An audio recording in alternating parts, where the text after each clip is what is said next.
Welcome back, and what in the Cardano is going on here? We are now hearing that Mike Novogratz, venture capitalist and also crypto entrepreneur, he is concerned about Cardano not being labeled a security.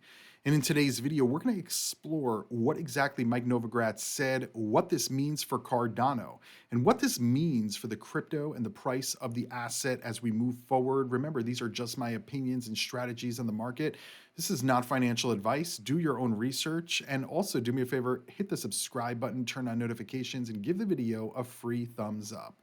Now, I know the Cardano community has history with Mike Novogratz, and they may not essentially love him to death, right? Obviously, he didn't choose Cardano in the last cycle. He chose Terra Luna, even getting a Terra Luna tattoo, and then complete and utter collapse.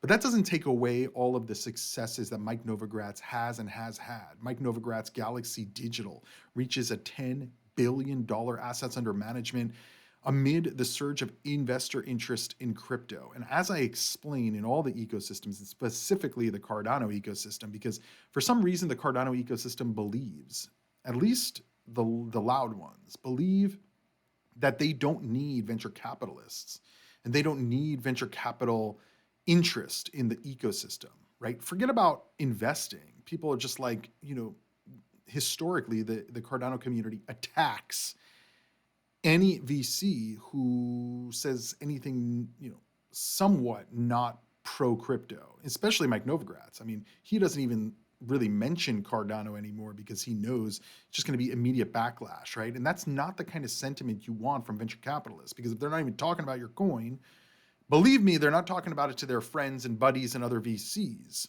And so now Anthony Pompliano just had a recent Investor Day conference, and essentially one of the reporters who was there said that Mike Novogratz gave thanks to BlackRock's CEO Larry Fink for bringing Bitcoin to Wall Street.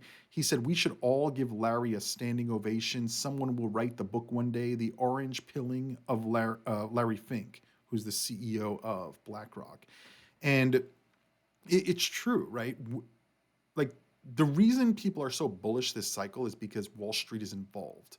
Now, what is currently underway before the Bitcoin halving is a reconsolidation, right? We're seeing Wall Street buying all of the Bitcoin and crypto that has effectively been in limbo since FTX collapsed and Genesis went down and Gemini Earn and BlockFi and Celsius.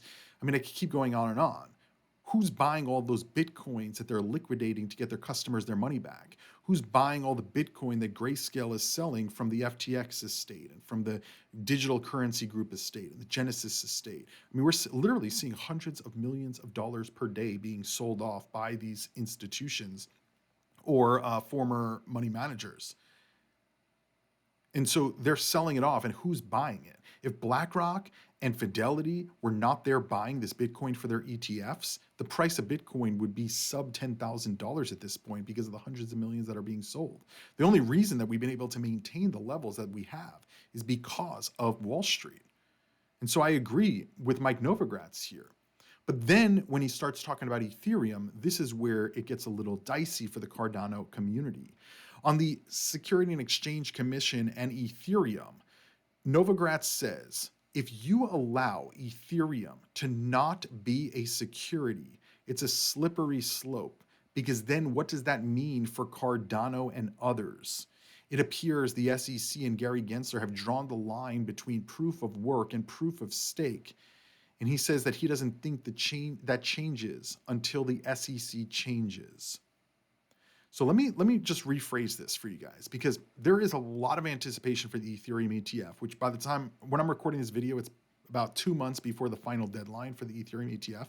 I've been saying consistently, I don't think that they're going to approve an Ethereum ETF. There's no indication that they would.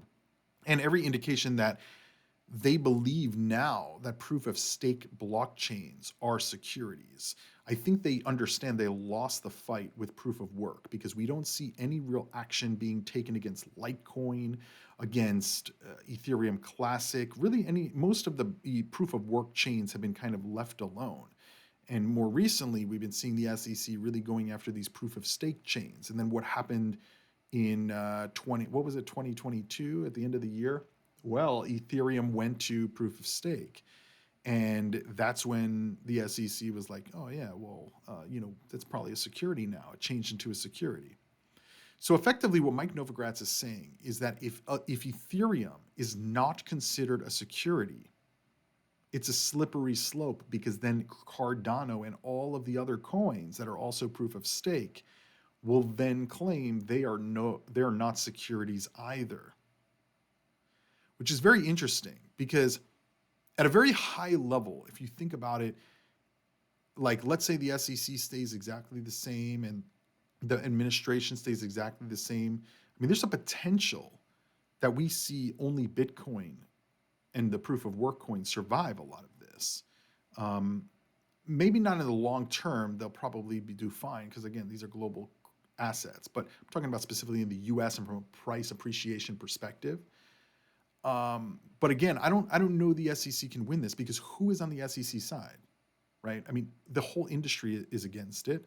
Ethereum is funded by or developed by Consensus, which is funded by JP Morgan, the largest bank, right? So there's a lot of money involved here.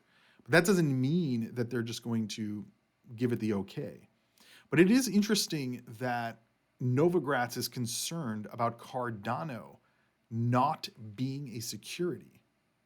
Because it doesn't sound like he cares about Ethereum being labeled, but he sees it as a slippery slope that if you don't label Ethereum a security and the SEC doesn't fight it, now all these other cryptos that I guess Mike Novogratz believed to be securities like Cardano, they can claim, well, we're not a security, we're the same as Ethereum.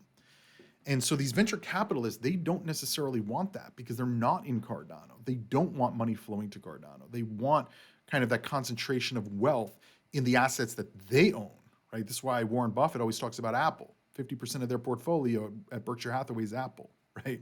So obviously they want everybody to think, oh yeah, Apple's the greatest company in the world. Only Apple, nothing else, right? I don't know. I mean, whether Cardano is or is not a security, I don't know. I mean, I'm not a securities expert. And bottom line is, like if you trade stocks, you're trading securities. So it really just means kind of from a developmental perspective. And I think Raoul Pal said it recently that they're just trying to slow everything down. They know that, these ETFs they're inevitable, right? Like there's clear things that are inevitable. The ETFs there's going to be a Cardano ETF probably down the road, a Solana ETF down the road, and an Ethereum ETF down the road. When that's going to be, who knows?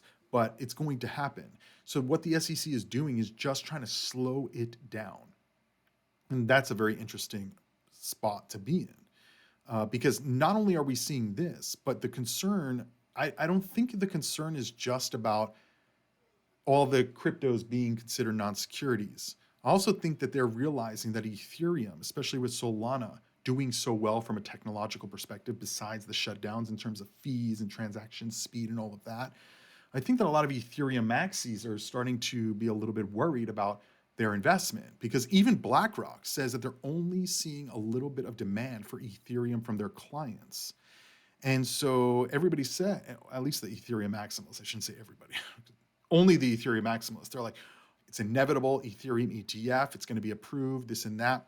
It's not a security, but that's not what we're seeing from the SEC, and that's definitely not what we're seeing from the action that they're going to take. I think they're going to fight this all the way to the end until they're forced to approve it, like they do with Bitcoin, and they're going to do this with every single cryptocurrency there is, until there's a new leader in the SEC that is pro-crypto. When that's going to happen, who knows? But that's kind of like what it's looking like right now. So some interesting comments. I'm going to see if we can get the video from this. I think Anthony Pompliano, it was his Investor Day conference, and I think that he said they're going to get all the videos up from all the speeches and talks. And so we'll see if we can get that video to get a little more context into what Novogratz says. But interesting, the VCs, it seems like they're more concerned about Cardano and the others than they are about Ethereum. For today, that's all. Give the video a free thumbs up. Thanks for watching. I'll see you guys tomorrow. Invest responsibly, do your own research, and as always, crypto on.